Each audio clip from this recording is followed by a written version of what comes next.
Yang gak cukup disaksin Allah saja sih, nggak kuat. Ya. Seperti kamu minta kesaksian saya, sudah saya menyatakan kesaksian saya bahwa ini begini. Lalu kamunya cari saksi lain 10 orang. Kalau begitu ya udahlah, nggak usah minta kesaksian saya lagi, ngapain? Itu kan menghina saya. Jadi artinya kita tidak merasa cukup hanya disaksikan oleh Allah saja, tetapi harus didukung oleh kesaksian manusia.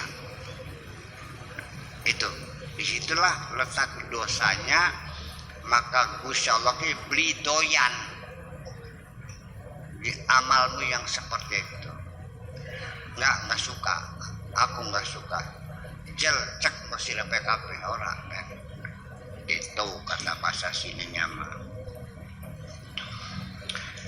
Iya.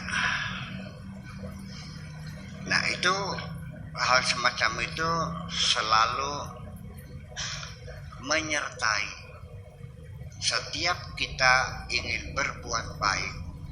Keinginan dilihat oleh orang lain itu selalu muncul dalam diri kita, dan itu yang harus kita atasi. Silakan engkau mengsugesti dirimu sendiri. Ketika ada keinginan supaya diketahui oleh orang lain, katakan, ya Allah, aku tidak ingin orang lain melihat kebaikanku. Biarkanlah hanya engkau saja yang mengetahuinya. Karena yang bisa membalas kebaikanku adalah bukan mereka, hanya engkau sendiri. Katakan begitu. Oke.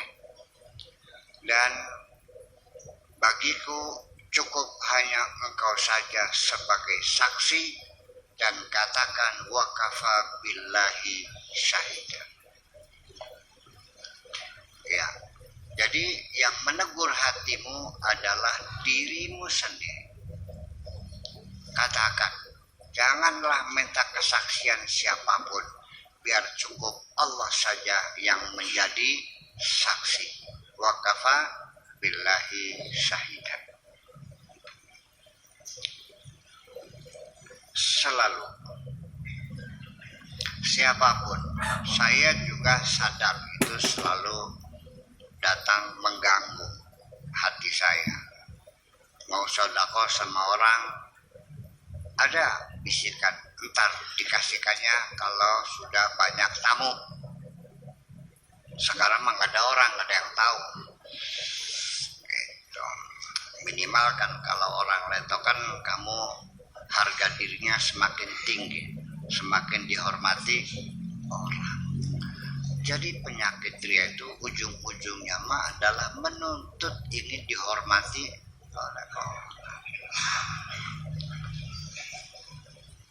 Oke, ketika Anda ingin dihormati itu legal. Semua orang kepengen terhormat, betul nggak?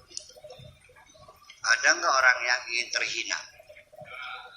Semua orang pengen terhormat, dan itu tidak salah secara umum. Ya kan? Tetapi yang berbahaya itu, ini nyingkur Gusti Allah. Nyingkur tuh ditaruh di belakang Allah. Bahwa ini kebaikanku, bukan kebaikan Allah.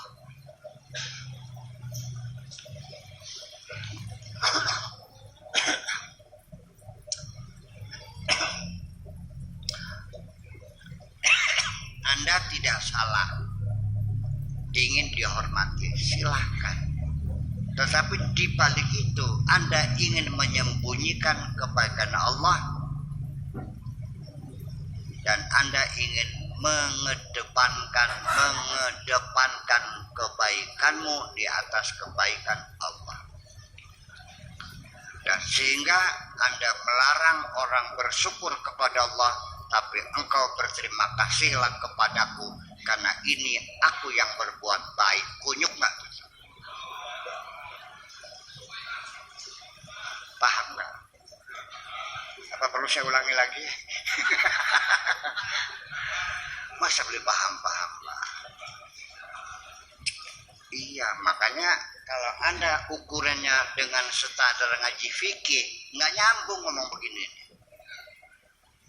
Fikih mah jelas, gamblang halal haram. Makanya kan al halalu bayyinun wal haramu bayyin. Wa ma bainahuma.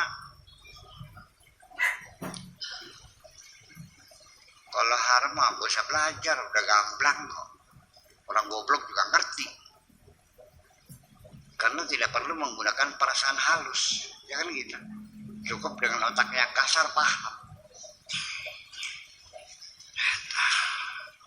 Dan itulah bahayanya itu adalah karena Anda ingin menyembunyikan. Nah, ketika orang itu tidak berterima kasih dan tidak memberikan balas budi, Anda mengungkit-ungkit kebaikan itu. Dasar kunyuk, beli warung mulang terima, air susu dibalas dengan air, Pak. Kacang lupa sama kulitnya kayak nirik nulung kirik cempet. Itu kekecewaan orang karena yang dibaiki tidak berterima kasih kepada dirinya. Maka dia pun marah ketika orang itu hanya bersyukur kepada Allah dan tidak berterima kasih kepadamu. Di situ engkau menganggap dirimu lebih penting dari Allah. Paham maneng? Kurang jelas maneng? Non? Ya.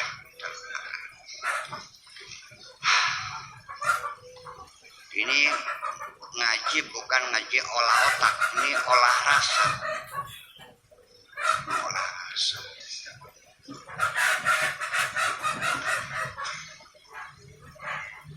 Iya. Jadi ketika hatimu seperti itu, jidatmu yang bersujud setiap hari nggak ada artinya. Karena kamu bersujud bohong. Karena yang bersujud hanya kepalamu, tapi hatimu tidak pernah bersujud kepada Allah. Ini pesan Abu Yazid Bustami, yang penting bukan mukamu yang kau sucikan, tapi hatimu yang kau sucikan. Itu. Abu Yazid Al-Bustami min Auliyaillah. Siapa ini orangnya tidak diceritakan, pokoknya rojulun, seorang lelaki. Itu. Arya wal ujub wan nifaq min jumlati sihabis syaitan. Arya, ujub dan nifaq. Ria, carmuk, wal ujub, bangga diri, pede, wan nifaq, hipokrit. Itu semuanya sihamus syaitan, anak panahnya setan.